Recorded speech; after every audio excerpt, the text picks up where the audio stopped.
Thank you all very much. This is, well, you just can't imagine what sort of a thrill it is for me to be here with these two gentlemen.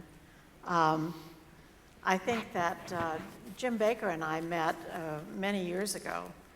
I worked a few presidential campaigns back in the day, and he ran them.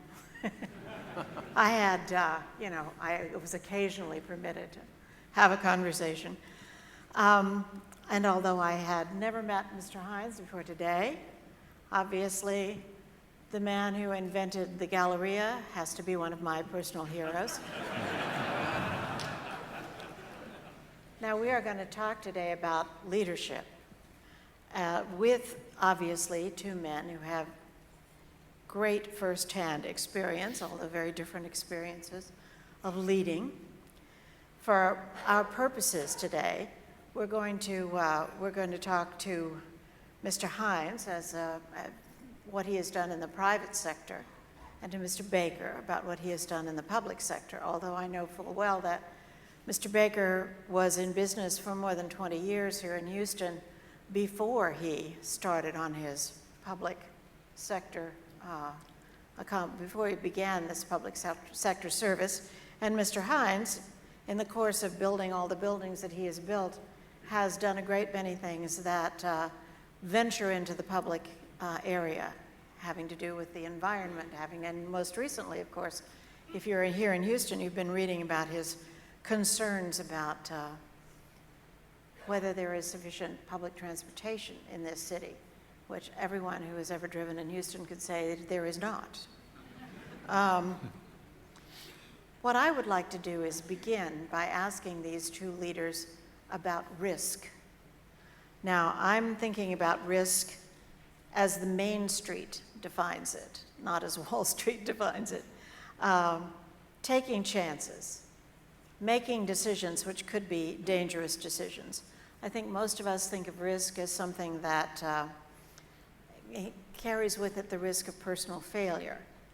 But these two, you two, you were in a position to take risks that went way beyond anything that could affect you. It would affect many, many people.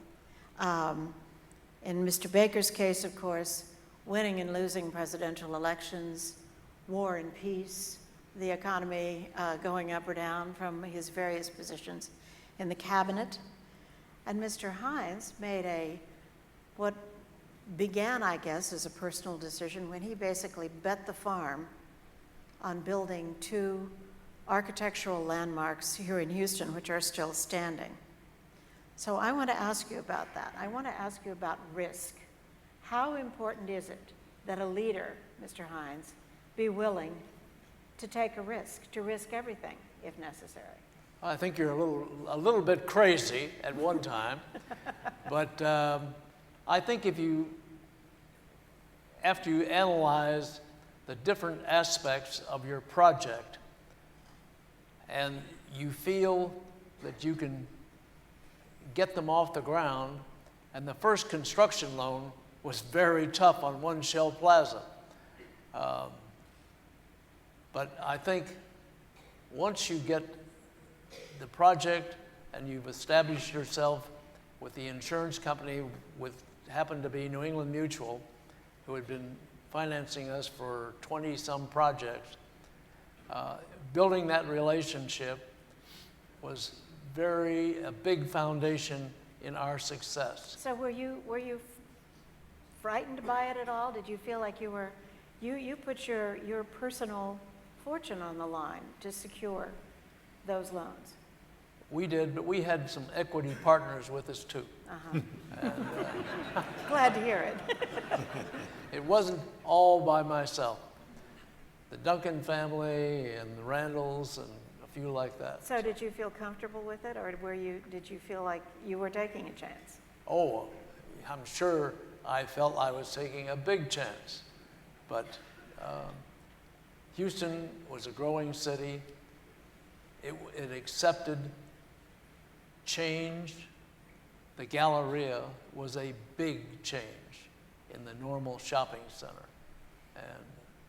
But Houston accepted it with great enthusiasm. I think the rest of the country accepted it with great enthusiasm as well. Now, what about you? You've had the opportunity to sit in on grim meetings where terrible decisions were taken. Obviously risk is a huge part of evaluating those kinds of decisions. Where do you think it was toughest? Well, I'm not sure I can pinpoint one, Linda, but I can probably refer you to one or two. But generally speaking, I think the saying "no risk, no reward" is absolutely apt and very true. I think, and particularly when you're in high public positions, political positions or public service policy positions, you have to be willing to take risks if you want to accomplish things. I've often said that I don't think anybody can be an effective Secretary of State for this country, for instance, unless they're willing to fail. You got to be willing to take on some jobs that, if you failed, would have some very adverse consequences. So one of the things I think back on, frankly, is the effort that we made in 1991 to organize a conference between Israel and all of her Arab neighbors to talk peace for the first time. We had defeated Arab rejectionism in the Gulf by kicking Iraq out of Kuwait. We had credibility with the moderate Arab states. We had credibility with Israel because Iraq at that time was the fourth largest army in the world and a real threat to Israel. So I thought the time was ripe to try and do something that had never been done before, and that's bring all of Israel's Arab neighbors to the table to talk peace. They refused to do that because they thought that was tantamount to recognizing Israel's right to exist, which it was. And I didn't have a lot of support internally for the idea of doing that. The National Security Council was not in favor of it. There were many others that were not in favor of it. This is in the aftermath now of the first Gulf War. But I had a president who was in favor of it. And he, in effect, said to the others, he said, look, if he's willing to try it, don't you think we ought to let him try? And we did, and we ended up having a modicum of success from the standpoint of at least getting all the Arabs to attend. And that was the first time ever that countries like Saudi Arabia and even Syria and others recognized Israel's right to exist. But it was a real gamble. And we've seen now in this most recent peace process iteration where Secretary Kerry has tried to promote Arab-Israeli peace. He was unsuccessful. He was willing to take the risk. It turned out, though, he was unsuccessful, and so things got worse. And that's the risk you take when you try to do something like that. If you're not successful, things can be very, very bad. One of my favorite stories from your book was talked about seeking the advice of President Richard Nixon on this very subject. Yeah, he said stay away from it. He said stay away from the Arab-Israeli dispute. It's a graveyard for secretaries of state. But of course, a lot of things had happened between the time I talked to him and the time that we decided to put that thing together. I want to venture one brief comment. It's off the point, if I may, about the video we just saw. That was a very flattering video with respect to both of us. Jerry deserves it. I don't know about me, but it was very flattering to my grandfather, Captain Baker. But I think you all need to know where that came from. My grandfather was known by nothing else except Captain Baker. And he got the title because he was a captain in the Houston Light Guards, which was a social organization here in Houston. And you know, I've always thought it was so ironic because my father was a captain in the infantry in World War I, fought in the dirty trenches in France and was decorated, and I was a captain in the United States Marine Corps. Nobody ever called us captain.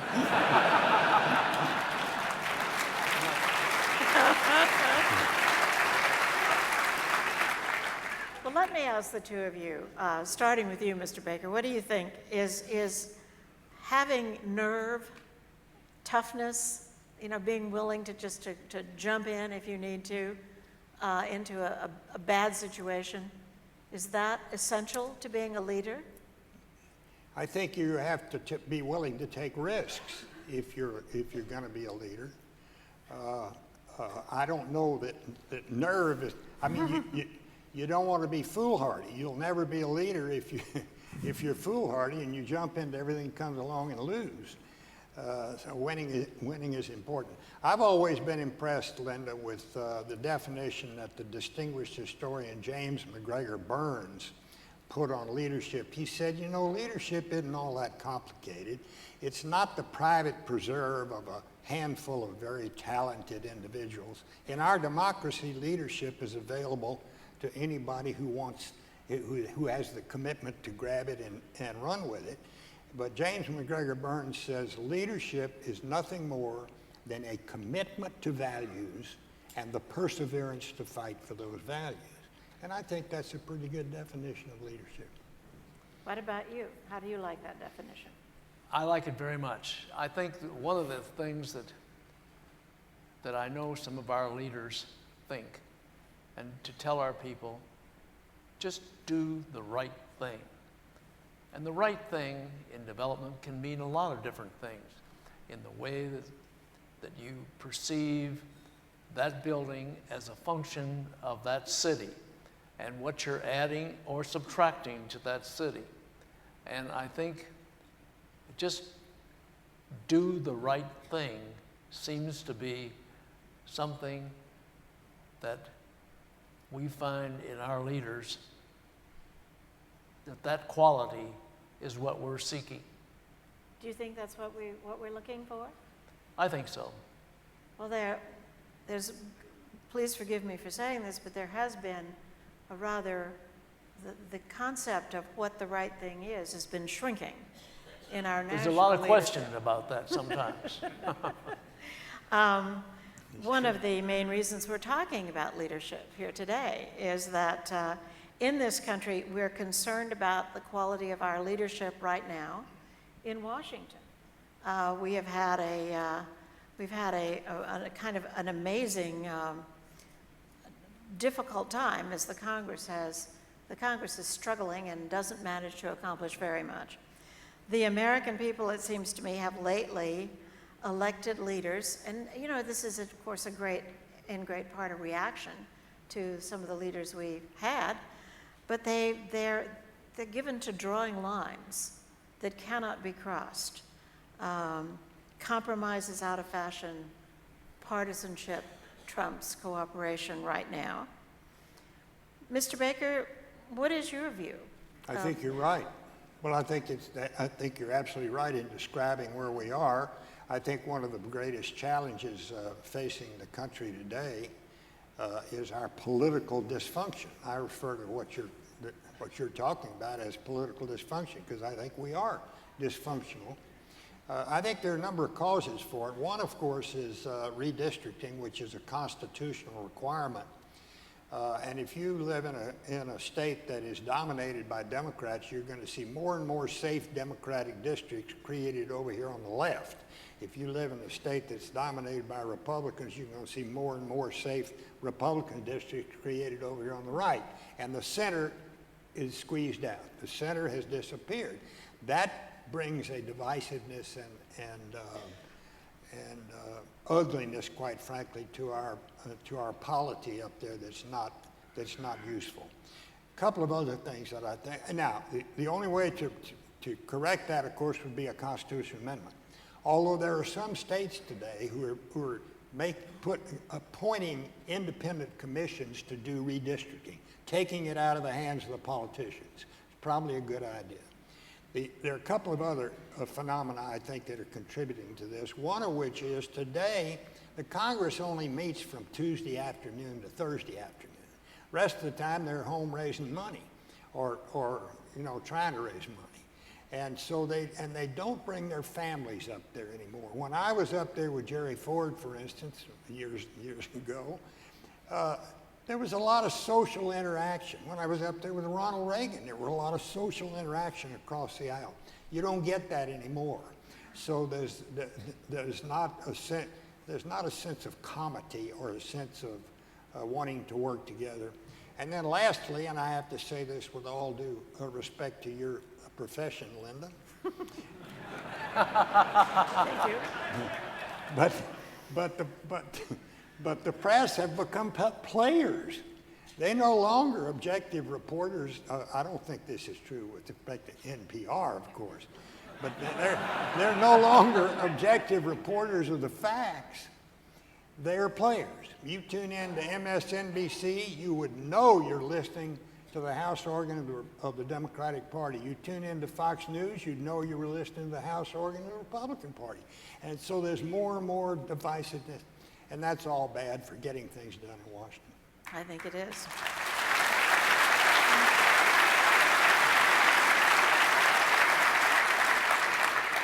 Now, Mr. Hines, what about the world of business? I mean, the world of business has been taking a lot of hits lately.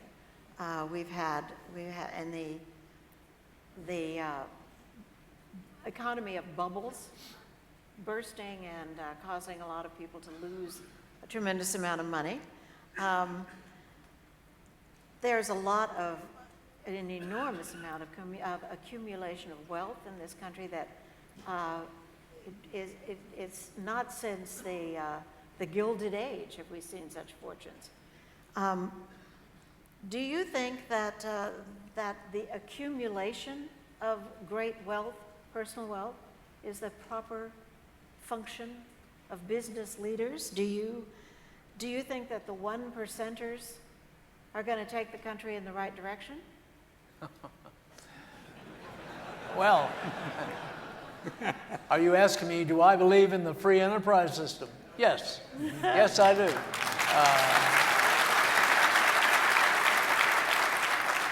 I think that, yes, there is wealth being created. But as it trickles down, I mean, we divide our wealth in our firm amongst a whole group of partners and officers. And I think, yes, there are some individuals that make very large sums in the tech world. I mean, the tech world is, but I don't believe that we should overtax them to where they can't reinvest. We reinvest our profits in our business. It's very important to create the capital for investment, because investment means employment, and employment means a good social fabric. So that's what I believe in. And I think, yes, there are some individuals, and we have a senator from Massachusetts that seems to be attacking that. And I tried to read the book that she took most of her thesis on, Money, written by a Frenchman. I mean, I'm not sure I agree with him at all. Thank you. Well, now, Senator Warren is who yes, I'm talking. Elizabeth Warren from Massachusetts. Your company, as you say, your company is known for reinvesting, but also known for, to an extent which I think is somewhat unusual in your field, for spending its own money on its projects. I mean, obviously you go to equity partners, as you said, but you have amassed, according to your son, a war chest of your own funds that you are ready. We have some, but we have to seek out equity partners like CalPERS and people like that are investing their money for pensions for their employees. And I think that's a very high responsibility to take that money and invest it safely. So that is one of the aspects. In real estate, I would say, as individual investments, it's a very small part of the total investment package. The majority of it is from sovereign wealth funds and pension funds. That's where most of the real estate money comes from. And when they can earn well, they can help educate or provide pensions for people. Well, now, what do you think, Jim Baker, what do you think is missing in terms of our political, in our current political circumstances? What do you think is missing? What needs to happen to get us past? You mean the current political dysfunction? Yeah. Well, I mentioned three things. I think those three we ought to try and deal with. I got to say that I really totally agree with what Jerry just said about jobs and where they're created. Jobs are not created by governments, you know, they're created by industry and business. And therefore, I think we need to be as supportive government needs to be as supportive as they can of the opportunity for businesses, particularly small businesses, to succeed, because that's where the jobs of the nation are created. And when we have full employment, we have social peace in a way that we don't have when we have poor employment. So I think it's really important to understand that, notwithstanding what the senator you all referred to may think, business is not an evil entity here in our society. I mean, business and industry create the jobs. But I think in terms of dealing with a political dysfunction, we need to deal with those three things I mentioned. Do you think that business is doing enough to create jobs? I think that in relation to their stockholders and to the people they're responsible for, I think they're doing the best they can. I mean, if you employ people in an artificial way, supported not in a way that can continue in a vibrant way and in an ethical way, then you're creating something that's going to collapse. And we've seen too many subsidized programs that just don't make sense and that create jobs, but they don't really last because they're not really truly honest. They're not producing real economic income. Like what?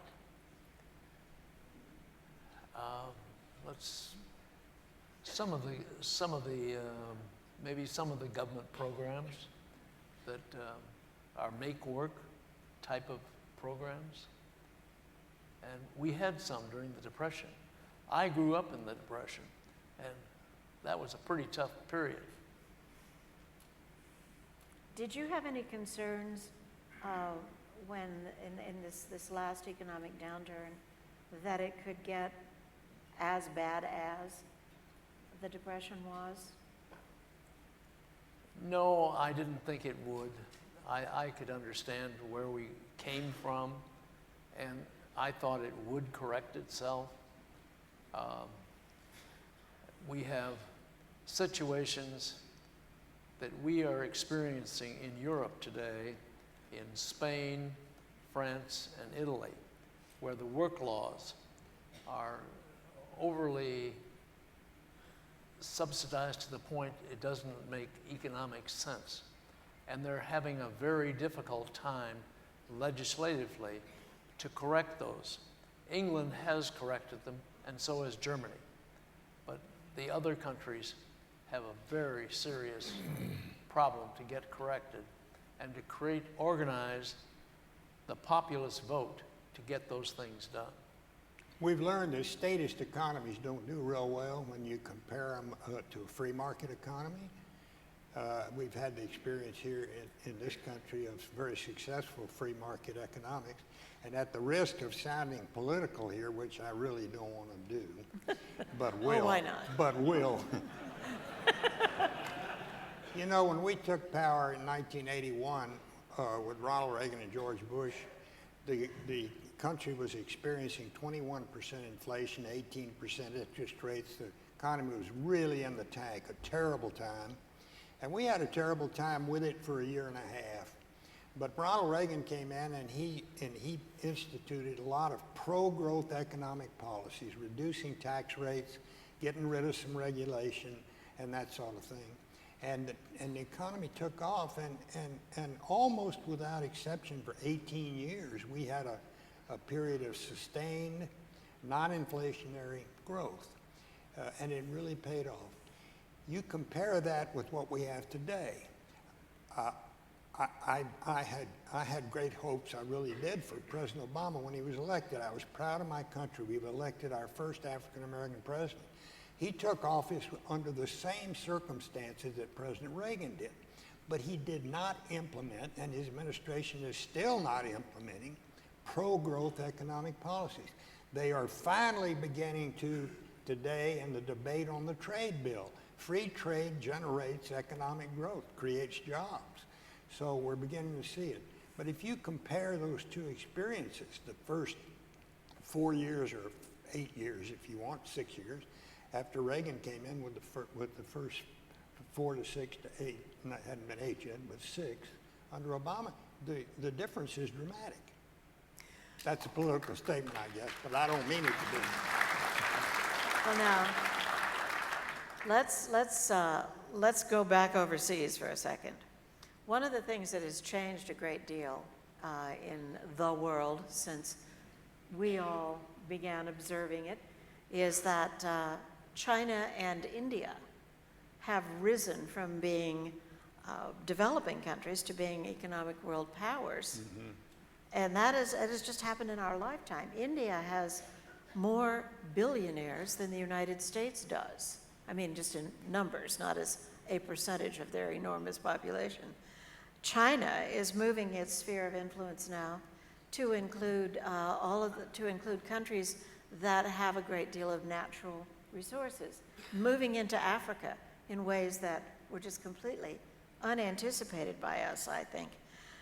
So what is our move? Do you think that, just thinking of the nation, this nation, as a leader of as a world leader, what's our move here?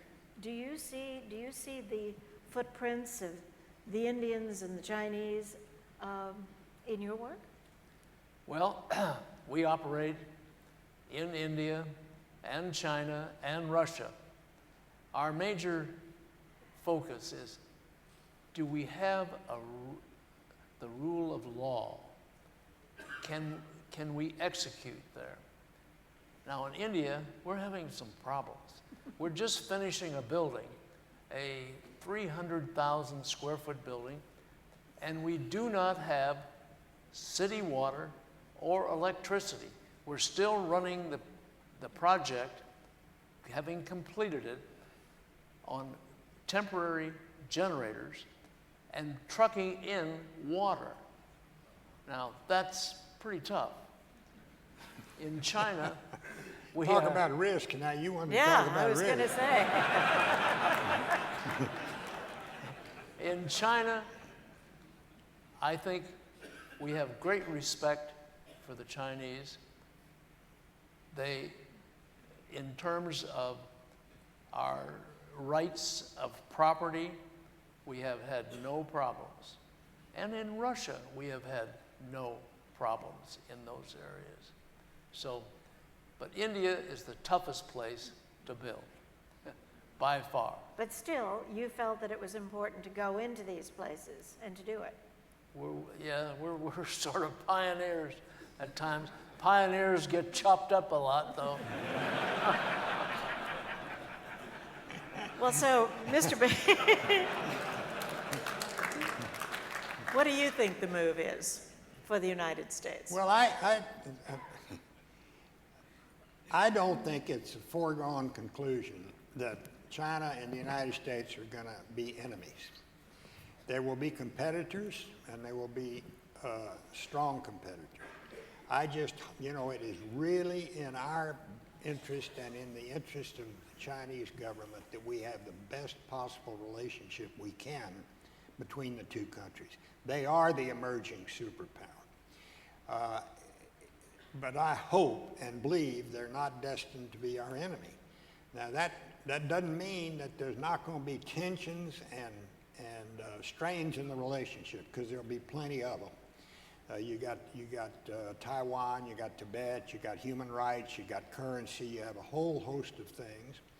But on the other side of the ledger, you've got areas where we do cooperate with China and where we can continue to cooperate with China in terrorism, fight against terrorism, and so forth. The Iranian nuclear deal, China is going along with that, and areas like that. So my view is we need to cooperate with China where we can and manage our differences where we can. And we better hope that that is the attitude and approach of the Chinese government as well. I think it is today. You never know what might happen in the future. Having said all that, I believe in the maxim of my boss Ronald Reagan when he said, "Trust but verify."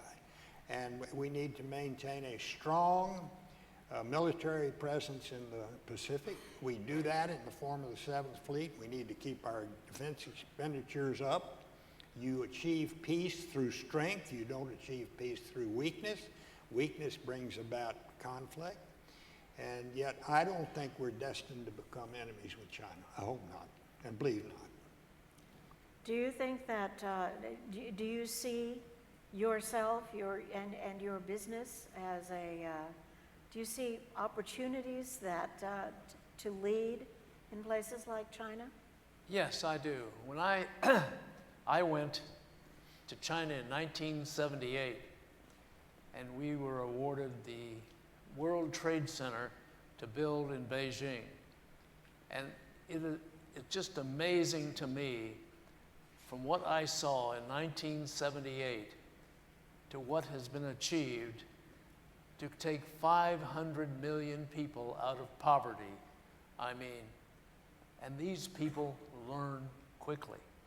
We are now negotiating in one of our major cities with a Chinese developer to bring capital to the United States. I mean, wow, this is, what a turnaround that they have created that much wealth to be now investing in New York, Boston, many places in the United States. I think they are a world power. I agree with Secretary Baker that I don't think we're going to have a war with China. That I don't believe. Well, let's back off the big scary questions and look at some small scary questions. I wonder about the possibility of that there have been such serious changes in the last, say, 20 years that it has changed the nature of leadership and what leaders can hope to accomplish in this country. Now, I would say that technology has made a huge difference. Most of it's good, but some of it maybe not so good. One of the most interesting things to me is the presence of women in the workforce. There are tremendous numbers of women. I mean, this is something that was completely different from when you went into business. I wonder if what you think in the sort of the recent past, what you think has changed for the people that will lead this country.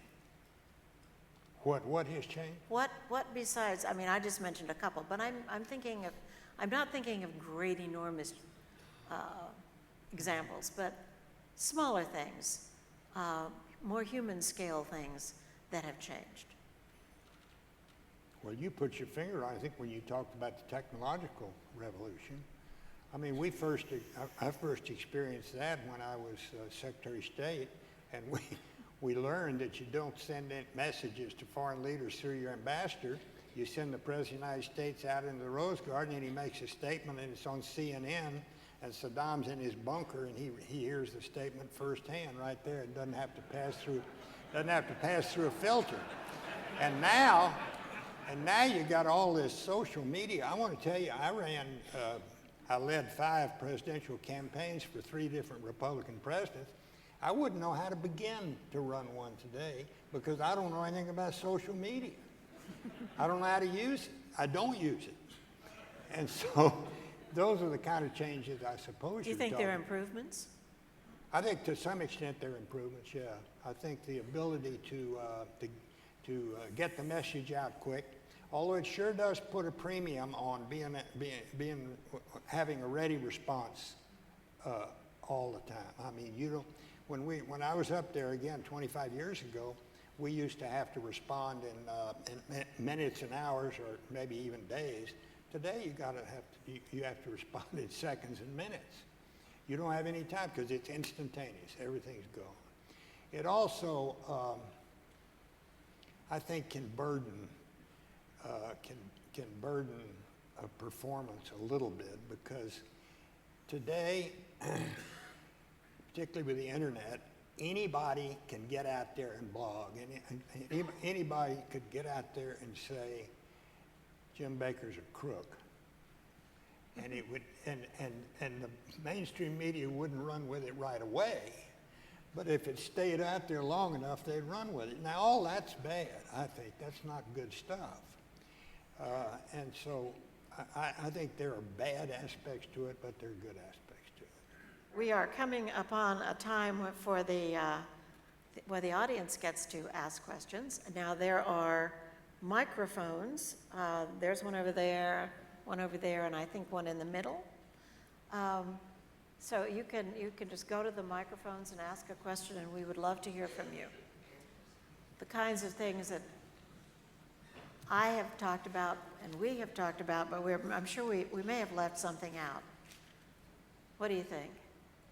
Well, while we wait for them to assemble, let me just ask, this is a question that the Urban Land Institute was very interested in. This is the bucket list question. What have you got left that you want to do that you have not done? Ski at 95.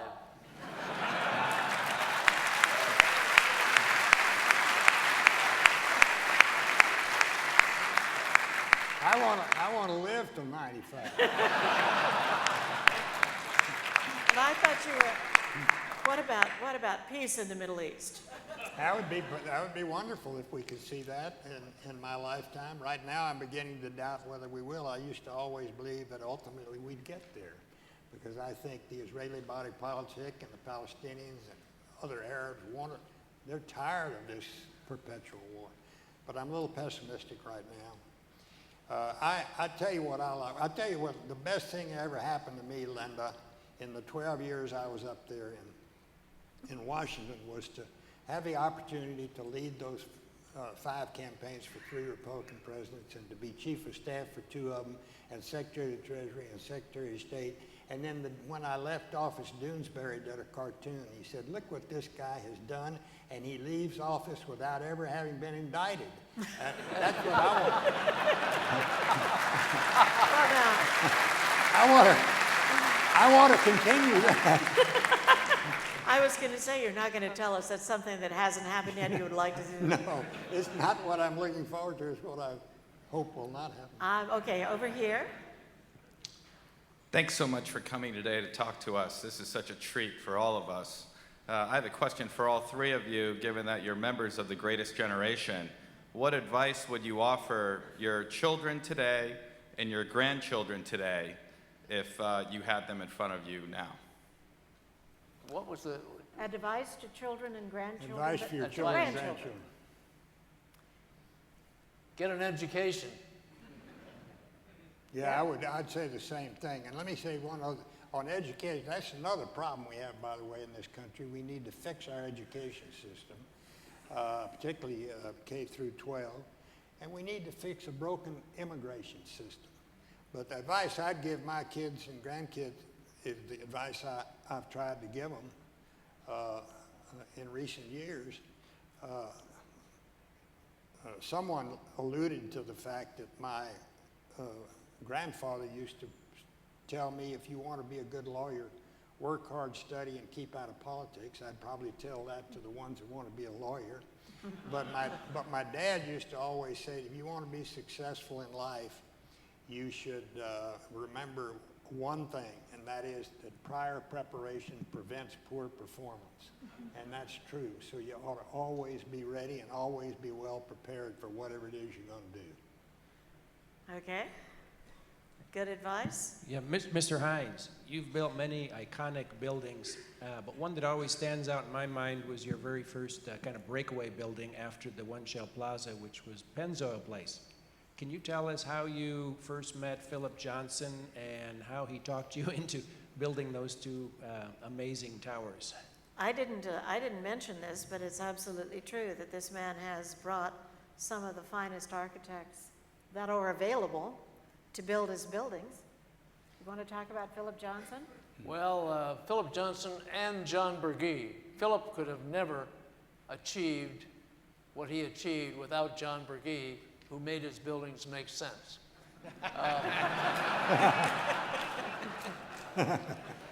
But Pennzoil is an interesting story because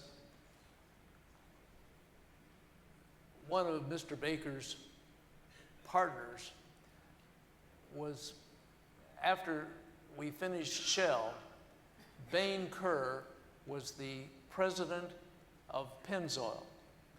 And they liked Shell, and he said, we've got Pennzoil, but we're only 150 to 200,000 square feet, Jerry.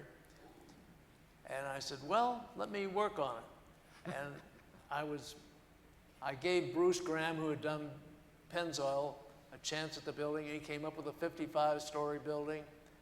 And I ran the cost on that. And so I was writing up, after we had employed Philip Johnson on the Post Oak Central, when my partner, the Brocksteins, said, we'd like to look at trying to use Philip Johnson. I said, that crazy man? But he came through after we rejected his first 4 schemes. He came through on the 5th one. So I was riding up on a plane to New York with him, and I said, I've got this building, but I really need a second tenant. And he said, Jerry, just a second building. And I said, nobody's put 2 buildings on a 250 by 250 block in Houston. He said, let me show you. And he'd do a trapezoid with 2 trapezoids in counterpoint, 10 feet apart. He said, this is how to do it. I checked it out, since they were only not 55 stories, but 35 to 37 stories. There were 30% less cost. I parked double the number of cars, triple the number of cars I could park on the big, tall building. And then it won the Building of the Year award and put us on the map. So adversity and sometimes leads to good solutions, and that was a good one.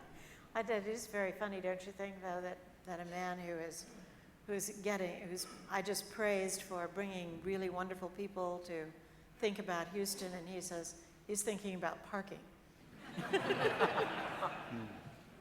Okay, let's see, over here. Yes, thank you both for coming up here and speaking today. Thank you for moderating. Mr. Hines, I have a question for you. I'm curious, what was your main motivation for expanding beyond the Houston regional market into national and then international markets? And what was it that allowed you to fulfill that vision? Well, we had a group of young partners and so forth that were very ambitious to expand their territory. And Michael Topham, when the wall came down, he was running the Midwest. He happened to be an Englishman, graduated from Berkeley. And he said, I think we ought to go to Europe. Now's the time. There's a level playing field. The wall is down. So we went to Berlin. We bought a block in Berlin. And from there, he eventually moved from Chicago to London. and we established offices in Paris, and then Milan, and in Warsaw, and in Spain. So it was the wall coming down that made us move to Europe, or induced us to go to Europe. That was very important in your life, too. Big deal. It was,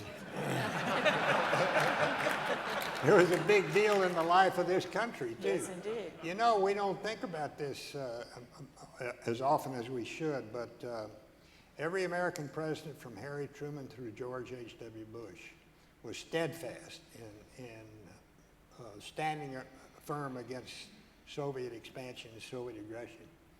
And it paid off, and that's why the wall came down. But it also came down because of the indomitable spirit of the men and women of the captured nations of Central and Eastern Europe. They never gave up. They never gave up hope. They never gave up their desire for freedom, which is another reason that ultimately the wall came down. I happen to believe that Mikhail Gorbachev, who is a pariah in Russia today, and Eduard Shevardnadze, the former Soviet foreign minister who was my great friend and who's now deceased, those two men, I think, will be treated extraordinarily well by history because they refused to use force to keep the empire together. And that empire had been kept together by force for the full period of its existence from the end of World War II. Let's see, over here. Question for Mr. Baker. First of all, thanks for your service to the country. It's a lifetime of service. Compared to the EP-3 spy plane in the beginning of George W. Bush's administration when the Chinese fighter plane knocked down our surveillance plane in the South China Seas versus what's going on now in the South China Seas between the U.S. military and the Chinese military. Tensions higher today between the military forces, or are those two conflicts or two episodes on the same level of tension? No, they're higher today, and the risk there, and it's a very serious risk, is that we have a security treaty with Japan, as you know, and Japan and China are arguing over a couple of uninhabited islands, or just a bunch of rocks. And, well, it is true, but they both feel viscerally about it, and it's a very dangerous situation. On the other hand, there's a lot being made in the press about China building up these sand berms and creating bigger islands and so forth. But the fact of the matter is China was sort of a late comer to all of that out there in the South China Sea. There are other countries that have claims that got there before China, like the Philippines and Malaysia and I think Vietnam for sure, and others. So I'm not sure that is going to be the flashpoint, if indeed there is a flashpoint between the United States and China, and you've already heard me say I really don't believe there will be one. But it's a worse situation today than it was at the beginning of 43's administration with that airplane incident. This is a more serious deal. Thank you. Over here. Good evening. My name is Kaya Nesbitt with HDR Architecture from Denver, Colorado, and I want to thank you very much for all three of you being here this evening. It's a pleasure having you. And my question is for all three of you, and it's actually a choice of two questions. The first is, what leadership trait was critical to your success and you think is also will continue to be critical for emerging leaders? Or what leadership trait do you think was not as critical for you that will be critical for emerging leaders of the next generation? Well, that's a tough one. That's a tough one. Yeah, I'll pass on the second part of that question. I'm not at all sure that I would know the answer to that. I think luck is a big, was critical. In my case, it must have been substantially important because I ran 2 campaigns against Ronald Reagan, And after he won the presidency, he asked me to be his White House Chief of Staff. Now, I'm going to tell you, that's not going to happen again in American politics, but it shows the broad-gauge nature of this guy. But I'm serious when I say you got to have a modicum of luck if you're going to succeed in these jobs, because they do take risk. I think that's absolutely right. You know, the old saw that that it's better to be lucky than good. Yep. Is not wholly true, but there's a lot of truth in it. I think that the thing that made a big difference for me in my career was that and this is going to sound so sappy, I went to a women's college.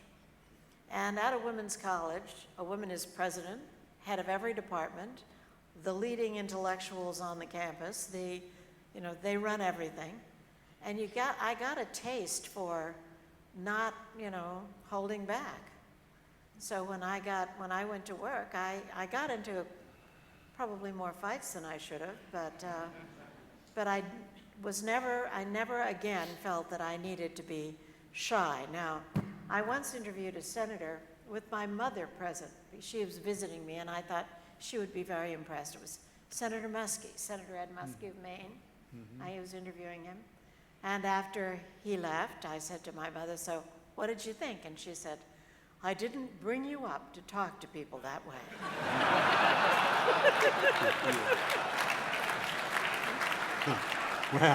Well, let me tell you something. I went to an all-male college and for 4 years I was wishing I was an all-women's college.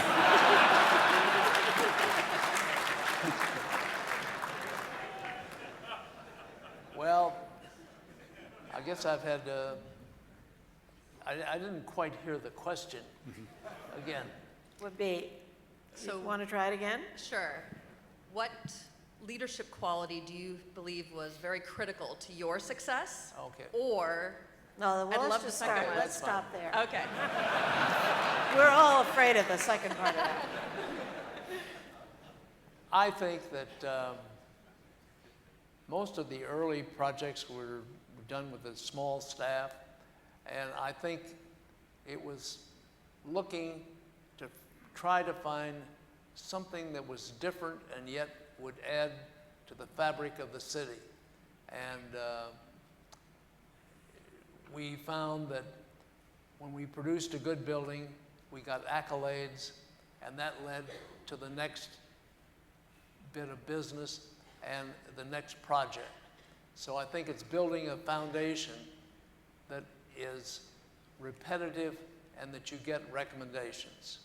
And I think that is the biggest thing in our world, is the reputation that you have and how you've treated people and how you've executed it.